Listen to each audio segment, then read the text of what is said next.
Hey everyone, and welcome back to the channel. Get ready because tonight we're diving deep into the unsettling world of neighborly nightmares.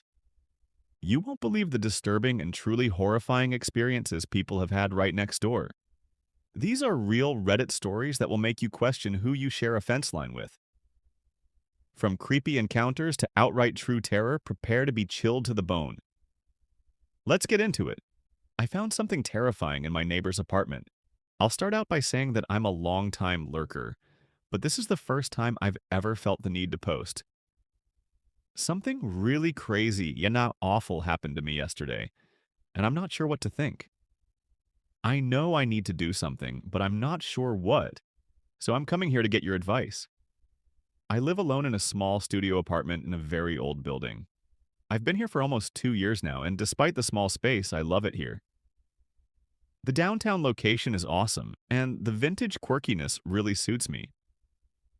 A couple of months ago, someone moved in next door to me.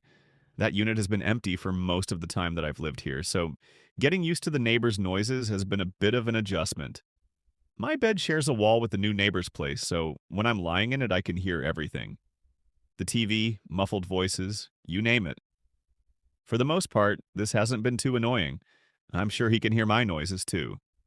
But there is one thing that has been really grating on my nerves, and that is the hammering. When he first moved in, I expected it.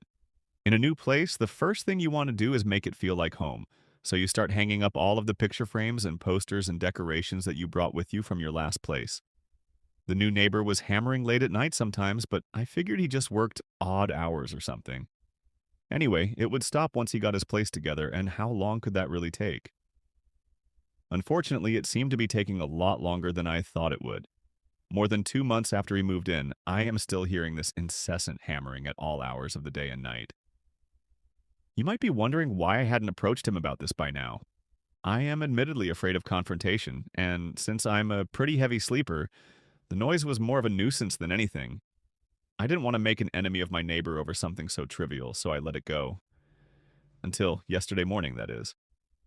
At about 5:30 a.m., I was rudely awoken by the hammering noise again.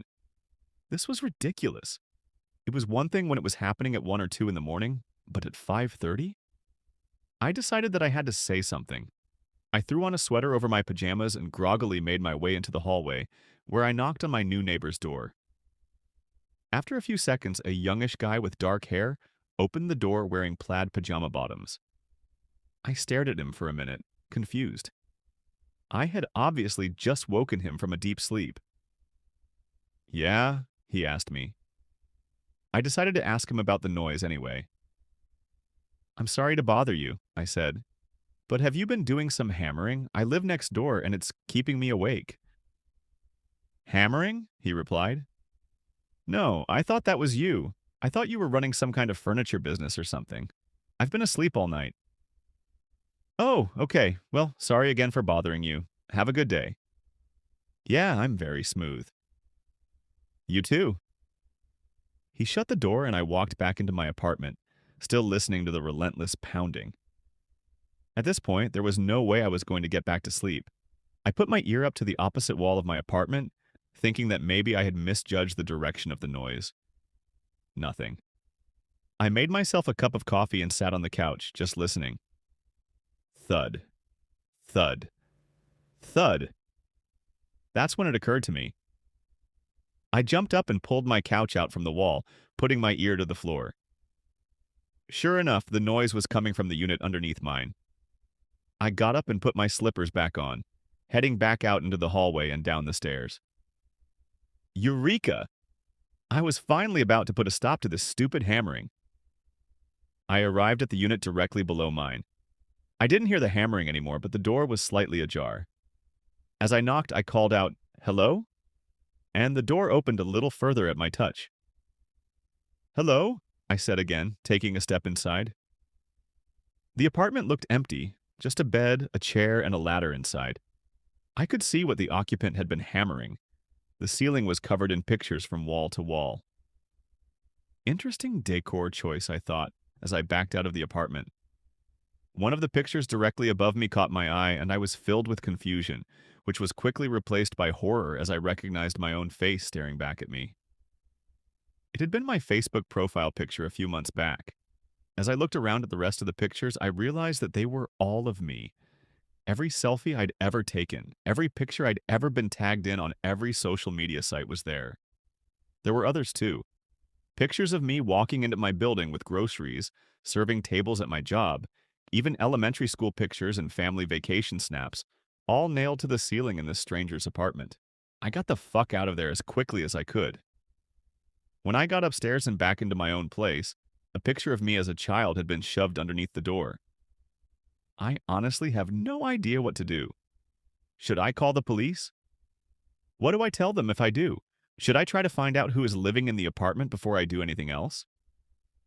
I'm really freaked out. I would appreciate any advice you can give me, since knowing what I'm walking on top of every day is scaring the living daylights out of me. I took your suggestions and called the police this afternoon. They came to my apartment building, I met them outside, and they took a report from me there. I explained everything that had happened, and even showed them the photo that had been shoved under my door. We walked upstairs together and knocked on the stranger's door, but no one answered. Unfortunately, they did not have enough evidence to enter the apartment, so at this point, there doesn't seem to be a lot that they can do. The officers did say that I had done the right thing by calling them, and they gave me a case number to use if I need to call back again. I hope it doesn't come to that. I am trying to find someone who can accommodate me and my dog for a few days, but so far I've been unlucky. Honestly, I'm not sure if that will do any good. I suppose it will make me feel safer for the time being, but I will have to return to my apartment eventually. In the meantime, I need to figure out who this person is. At this point, I don't know if I am in any real danger or if this is just someone screwing with me. I walked around the outside of the building, but I couldn't see anything in the window of the stranger's apartment. I've paced the hallway outside their door several times, listening as closely as I can, but I have yet to hear anything inside. The hammering has stopped. This might sound crazy, but I am wondering if anyone has any ideas for how to break in. I want to take a look at the apartment and see if I can find any clues about who lives there, or why they might be collecting pictures of me. I only got 2 steps inside last time, and I feel sure that there is more information there if I can only get access to it. I am aware that this is probably a bad idea, but I am running out of options, and if I want to stay ahead of this guy, I need to get the upper hand. I will post some photos of my apartment, the hallway, and the stairwell as soon as I get an opportunity. If I find a way into the stranger's apartment, I'll post pictures from that as well. Please keep the suggestions and advice coming. It means more than you know. And if you thought that was unsettling, the next story takes the creep factor to a whole new level. This one involves the story of my upstairs neighbors from hell. I have to tell the story of my upstairs neighbors from hell. I recently moved into my dream apartment. I knew it was everything I had ever wanted in a flat the moment I walked in the door at the viewing. It was not too expensive, so I put in an offer. After a few nail-biting days, I received the phone call. The place was mine. I was warned that the place was not very quiet, but I have never been a light sleeper, so that did not deter me at all. I was overjoyed at the prospect of living in my dream home. I packed up my whole life into boxes. I went to IKEA to pick out furniture. No less than 3 trips to be accurate. I spent way too much money, especially on things I did not really need, things that just added that little extra to the place. I was in love with that flat, and people do crazy things when they are in love. That first night after the movers brought my furniture and IKEA had dropped off all my new stuff, I just sat on the couch and took in the fruits of my labor. I had never been happier with a flat in my life, and after years of weird flatmates and other people's hair in my shower, I felt like I deserved this. My own little palace. And then it started. The upstairs neighbors. Just them walking around sounded like a herd of wildebeest fleeing a lion. I knew a couple lived there. It baffles me how it was possible for 2 people to make that much noise. It bothered me to be sure, but I was not too worried. Like I said, I am not a light sleeper. And they had to go to bed at some point too, right? Wrong. After a few weeks in that place, it became painfully obvious that these people never slept. Not only did they never sleep, they would spend every night rearranging furniture or something. I would lay awake in bed, trying to picture what they could possibly be doing to be making so much noise. It sounded like there were more than just two people up there. It sounded like there was a whole damn battalion of little drummer boys. And then the yelling started. I guess they were not getting along very well. If they were speaking a language I understood, I bet you I would have been able to hear every single insult they hurled at each other. The tone they used needed no translation. It sounded like they were going to rip each other's heads off any minute. A part of me wished they would, so I would have some peace and quiet. I started sleeping with earplugs, but then there were the thuds. A few times a week, around 2 a.m., something heavy would drop on the floor upstairs. I could have sworn it made my whole bed shake. It would certainly wake me up. I would lay awake in bed, throwing curses at the ceiling. Like that would help. I could lay there for hours listening to someone trying to quietly walk around up there. Why bother? I would yell in my head. You already woke up the whole damn house with your thudding. Other nights there would be more yelling, door slamming, and I would hear heavy boots stomp down the stairs. Hours later, heavy boots would stomp back up the stairs and then get into bed. Occasionally there would be loud music. Eurotrash with a heavy bass. There would be more yelling, but the happy kind. I would hear heavy boot stomping that could be dancing and such. It was pretty clear that these people were drinkers, possibly of the barely functioning alcoholic type. That was the picture I was creating in my mind, at least. And don't even get me started about the sex. Or actually, get me started about the sex. I have always suspected that some people have to sound like porn stars in bed. Why else would porn stars sound that way? But I had never heard it live before. But this couple. Oh man, they sounded like scores of monkeys screeching in unison. And then it was their bed. I would have sworn they had placed it against the wall on purpose, just for maximum sound effects. I started wondering whether the wall would collapse from the repeated trauma. Maybe they would take down the whole building one night. I might be a little bit bitter due to my own sexless existence, but that was not normal sex. That was crazy demon sex, I'm telling you. Well, to be quite honest, I might be embellishing a little bit here, but still, there was just so much noise. From the first day, I knew deep down that I had to do something eventually. My perfect apartment was turning into my perfect hell. I dreaded going home. I dreaded trying to sleep. Now I am very conflict shy and non-confrontational, so during the day I would manage to convince myself that it was all fine, and that I did not really need to intervene. It worked for a while. As we all know, denial can only take you so far, and eventually I came to hate these people more than I have ever hated anyone. I never even met them, I just knew I hated them. I mean, I did not really hate them. I just hated them like you hate that one annoying guy in class. Or you hate the guy who listens to music on his shitty speakers on the bus, or the guy who cuts in line at the store. Finally, I realized I could not live like this anymore. I needed to overcome my fears, face my demons, and deal with the situation. It took me a while to come up with a good plan. I mean, I did not want to antagonize them. If they came to think of me as the crazy, annoying downstairs neighbor, they would never be quiet. I needed to be charming, disarming, and very, very nice. Finally, I came up with a perfect plan. Let's just say it involved a reasonably priced bottle of whiskey and a friendly, neighborly smile. It took me a while to work up the nerve, but finally I did it. I faced my fears, I went up there and dealt with the problem. It really did get a lot better. A few days ago, the police came to my door, asked me if I knew anything about the upstairs neighbors. I told them the truth. I knew next to nothing about them. They asked me if there had been any suspicious activity in the building recently. No, again, why? Have I heard anything strange lately? Strange? Like what? Number nothing strange. Well, hun, it seems that your upstairs neighbors had some serious relationship problems. I heard some completely new noises coming from upstairs, and then I heard two pairs of heavy boots coming down the stairs. Suddenly, a stretcher with a body bag came into my view. I gasped loudly. Wait, did something happen to them? I asked, the shock clearly visible on my face. It's been quiet up there lately. I thought they were on a vacation or something. I'm so sorry you had to see that, hun. He tried reassuringly. We're not quite sure what happened yet. Nothing for you to worry your pretty little head about. It looks pretty cut and dry. We're thinking they got drunk, got into a fight. It seems he took her out, then ended himself. He sighed. It's always the boyfriend in these cases. Always the boyfriend. He added, shaking his head. My eyes widened in fear. They're both dead? But what? How? I don't understand. I'm afraid I've already disclosed too many details about the case. He sighed. But I don't want you to be scared. It was obviously a domestic issue.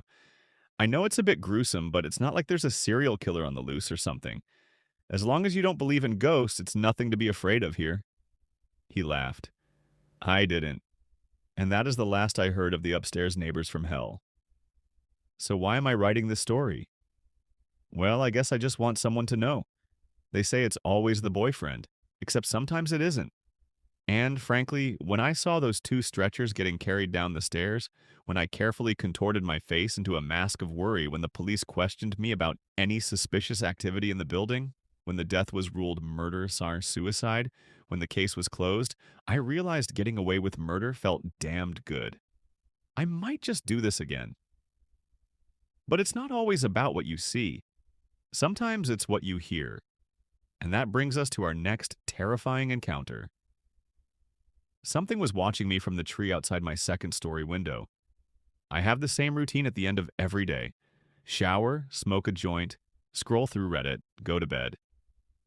After a long day at work, I got home and hopped in the shower. I work as an ER nurse in my city's local hospital, so by the time I get home, I'm basically sprinting to the bathroom to wash off the day's grime.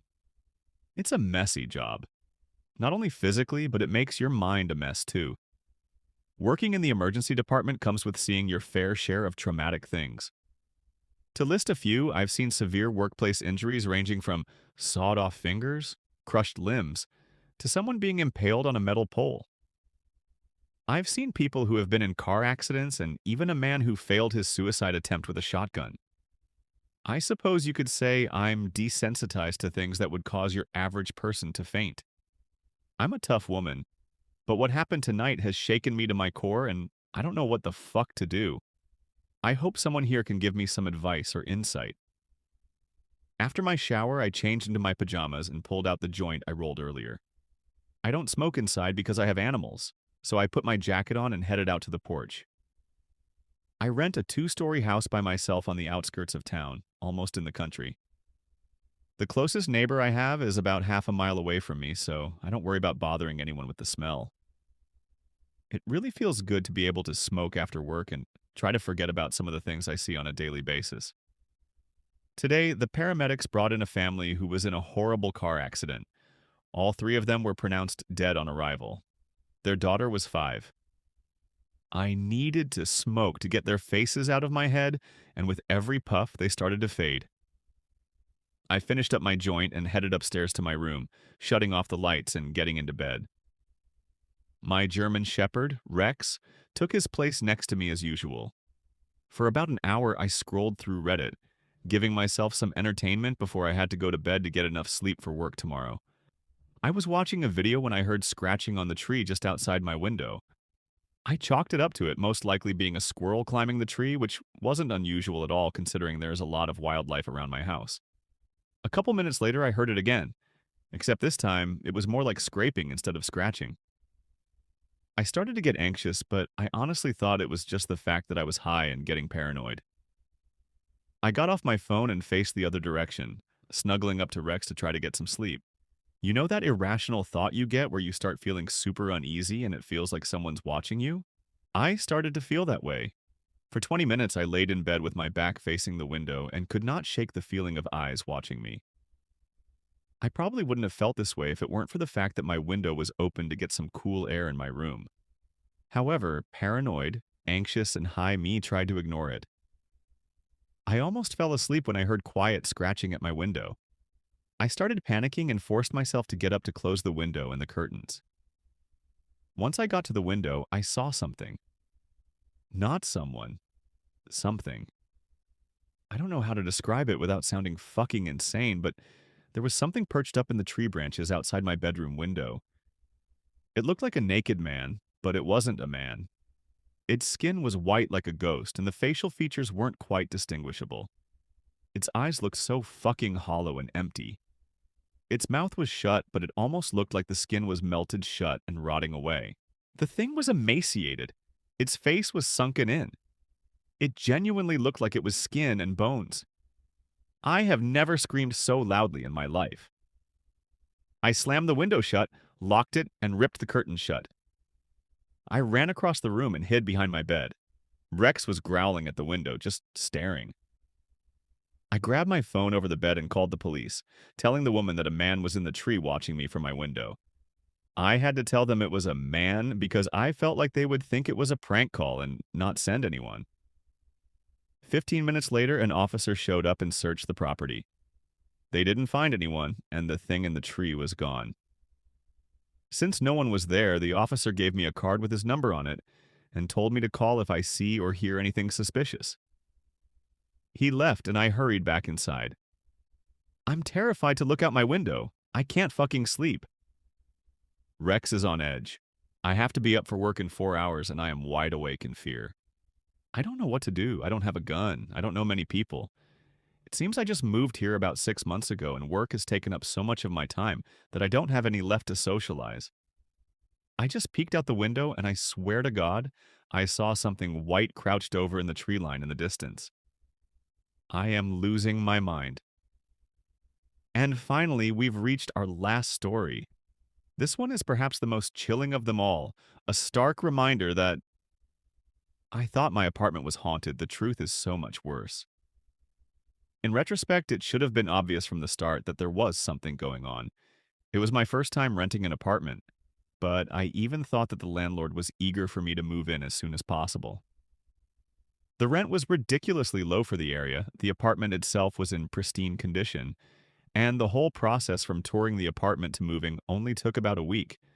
Nothing like that comes without a catch. Apartment 311 was a pleasant place to live at first. It had 2 bedrooms and 1 bathroom, and since I lived alone, that meant I got to convert 1 bedroom into my own office space. It came with a handful of paintings already, so it didn't even have the off-putting liminal feeling that some empty apartments have. The only immediate downside I could tell from the start was that there was a slight smell in the living room from time to time. It wasn't anything too noticeable, but you would occasionally get a faint whiff of some sort of musty odor. I was living in apartment 311 for a couple weeks before I noticed anything was wrong. It started out with simple stuff like various knickknacks being placed on the wrong shelves, snacks and small objects going missing, things like that. Once or twice I found the fridge left open. These things would only happen when I was asleep, and it made me feel like I was going crazy. There was no way anyone could be breaking into my apartment just to steal some useless crap and move around some collectibles. The door was locked whenever I went to bed, and even if someone hypothetically had the key, I always made sure to bolt the door as well. I considered getting some security cameras set up, but I balked at the price when I looked into that possibility. Though the apartment was admittedly cheap, between rent and utilities I still couldn't afford to set up an entire security system. I tried to put it out of my mind, assuming that maybe I was just sleepwalking, or getting up for a midnight snack and forgetting by the next morning. I'd never been an easy sleeper. I was often prone to night terrors and other disturbances, which had only gotten worse now that I was in an unfamiliar environment. Of all the sleep problems I've experienced, by far the least pleasant is sleep paralysis. It used to happen fairly rarely, maybe once every 2 to 3 months, but after moving into the apartment, it became an almost weekly occurrence. Now, usually my sleep paralysis is fairly mild. I find myself unable to move, eyes open, and I find it difficult to breathe. Sometimes I feel like there is a presence in the room with me, but before I moved, I had never experienced any form of hallucinations, visual or otherwise. I'd never seen a ghost, monster, hag, or any other sort of entity while I was paralyzed. It was only ever a sense of dread and total paralysis of the body. That changed about the same time I noticed the missing food and misplaced objects. As usual, it felt like I had woken up but couldn't move a single muscle. It was hard to breathe, and I had this awful feeling like I wasn't alone. I tried to calm myself down, to remind myself that I had been through this before, and it always wound up okay, but something felt different. It was then that I noticed the door to my bedroom slowly opening, inch by inch. I could hear the creak of the hinges as it swung inward. Someone or something was coming into my room. He peeked his head around first, dull eyes reflecting the faint glow of moonlight from my bedroom window. He was bald, with pale, flaky skin. I wanted to scream when I saw his expression, but I was still a prisoner of my own body. The man had a forced rictus grin on his face, chipped yellow teeth clenched tightly together, grinding against one another. I watched in horror as the rest of the man's body slowly passed into the room, tiptoeing as if he were creeping up behind someone in a cartoon. The man was utterly emaciated, almost skeletal in appearance, and covered in sores and pockmarks. He was stark naked and smeared in dirt and filth. I could do nothing but watch as he slowly inched ever closer towards me until I could feel his hot breath upon my face. It smelled like the musty odor I sometimes detected in the living room. Not once did I see his expression change. He didn't even blink as he stared at me, and I could feel hatred radiating off of him like heat from a furnace. He just stood there, looking at me for what felt like hours. Eventually, he turned around and slowly sneaked back out of the room, gently shutting the door behind him. A few minutes later, I started to be able to move again, the paralysis wearing off as my body started to wake up properly. I had to call in sick to my job that day. The experience was such a shock to me that there was no way in hell I'd be able to get any work done. I spent a good hour just checking every room to make sure I was entirely alone. I searched in the closet, underneath the sinks, in my office, anywhere I thought someone could be hiding. When I found nothing, I managed to convince myself it was all a hallucination, that I was safe. Things continued about the same for a while after that. Objects still went missing from time to time. The smell in the living room stayed just as musty as it ever was, and about every week or so, I'd have another sleep paralysis incident. Of course, now every time I do experience sleep paralysis, I'd have to see my unwanted visitor again. I named him Jimmy, to try and reduce the terror a little bit. Putting a silly name to a horrifying face helped lessen my fear slightly. As far as sleep paralysis hallucinations went, Jimmy wasn't too bad once I started to get used to him. He never touched me or sat on my chest like some people's nightmares did. He just stood and stared. It was still deeply unpleasant, mind you, but I felt lucky that it was a consistent kind of unpleasantness at least. Then I found the photograph. I noticed it underneath a pile of papers while I was doing some cleaning up, a picture of two women embracing in front of a waterfall. I didn't recognize either of the women, and I assumed it must have been from the previous tenant. I texted the landlord, Greg, and asked if he still had the old tenant's phone number so I could give her a call. He obliged, and within a few minutes I was calling her. She picked up after a couple rings, sounding slightly exasperated. "Hello, this is Rebecca. Who is this?" "Hi, my name is Flora. I'm the current tenant of apartment 311. I think that you may have left a photograph behind when you moved. I was wondering if you'd want to pick it up, or I could mail it to you or something." There was a long pause on the other end of the phone. "Hello?" I asked. "You need to get out of that apartment. You're not safe." I honestly didn't have any response but to laugh. "Is this some kind of joke?" I asked her between chuckles. I heard her sigh with frustration. "It's not a joke. I'm serious. Things have been going missing, right?" That got my attention. "How do you know that?" "It happened to me, too. My girlfriend and I kept noticing things being moved or disappearing while we were asleep. Little things mostly, snacks, trinkets, nothing major. Now, I never saw this, but my girlfriend swears one time when she got up in the middle of the night to get a glass of water, she saw this naked man just staring at her. He was covered in sores and looked more like a corpse than a person. She woke me up and we called the police, of course, but they didn't find anything. I think..." Rebecca paused for a moment, choosing her words. "What? What is it?" I asked, increasingly panicked. I began to worry that Jimmy was more than just a simple hallucination. "I think 311 is haunted. We asked around to some of the other residents, and apparently the last guy to live there just disappeared. Our best guess is that he must have died and his spirit just never left." My girlfriend is into some occult stuff, so she tried a cleansing ritual or something like that, but it didn't work. Things kept disappearing, and eventually we just decided to move. I hung up the phone. It was rude, sure, but I was just so shocked that I didn't know what to do.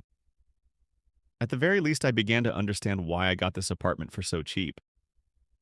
I found myself just sitting on the couch for a while, occasionally getting a whiff of the musty smell. I stared blankly at a painting on the wall, one of the ones which was already there when I first moved in. It depicted a woman in a white dress sitting underneath a tree reading a book. I couldn't tell what was making me so focused on it. It seemed utterly unrelated to what was happening. Eventually, I snapped out of it and went into my office to do some research. After a little bit of digging, I found out some information regarding the tenant who lived here before Rebecca, the one who disappeared. Apparently, one of his coworkers put out a missing persons report 6 months ago. His name was Michael Hansen, and I gasped when I saw a photograph of him. He looked exactly like Jimmy, albeit not so emaciated and filthy. I hastily packed some of my things and made arrangements to stay at a friend's house for a couple nights, telling them that my apartment had a roach problem and the landlord needed to fumigate it.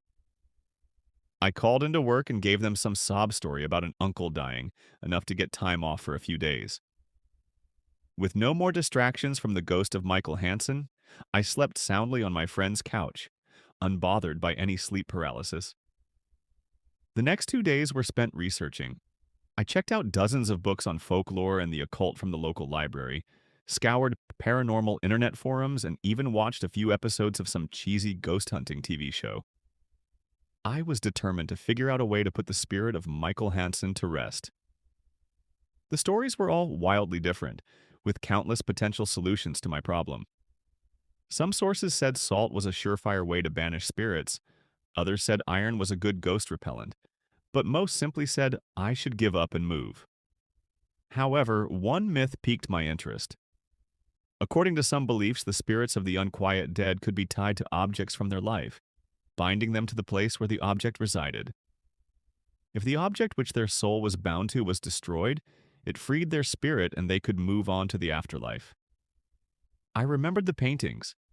I had assumed that they were put there by the landlord, but it was just as possible that they were left behind by Michael. I arrived back at the apartment, determined to grab the paintings and burn them, laying Michael Hansen's soul to rest once and for all. I felt like some sort of hero, a badass monster hunter who saved the day with her intuition and a little bit of book smarts. One by one, I pulled the paintings off the walls, putting them in a cardboard box. I made a mental note to buy some lighter fluid on the way to the empty lot where I planned to burn them. I approached the final painting, the one which showed a woman in a white dress beneath a tree. I pulled it off the wall and recoiled as the musty smell increased in intensity. Staring in confusion, I saw a small rectangular hole where the painting used to be, about 4 feet off the ground and 2 feet by 2 feet in length and width.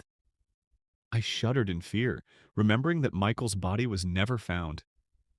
Perhaps he was murdered, his corpse hidden in the walls by some unknown assailant? I nervously flicked on my flashlight, peered within the hole, and screamed. I ran out of apartment 311 as fast as I could before calling the police, sobbing with terror. I had been prepared to find a body, maybe cut up into little pieces and wrapped in duct tape. I was ready for death and decay and rot. There is something fascinating about ghosts, something somehow romantic about the notion that part of someone could live on even after death. There was nothing romantic about seeing the clenched-tooth grimace of Michael Hansen, glaring at me with hate as he stood in the small section of hollow wall which he had been living in for the past 6 months. And that brings us to the end of tonight's disturbing neighbor stories. I hope you're all sleeping a little easier. Or maybe not. Let me know in the comments which story freaked you out the most. And if you have any creepy neighbor experiences of your own, definitely share them down below. Don't forget to like this video and subscribe for more unsettling tales. Stay safe out there, and I'll see you in the next one.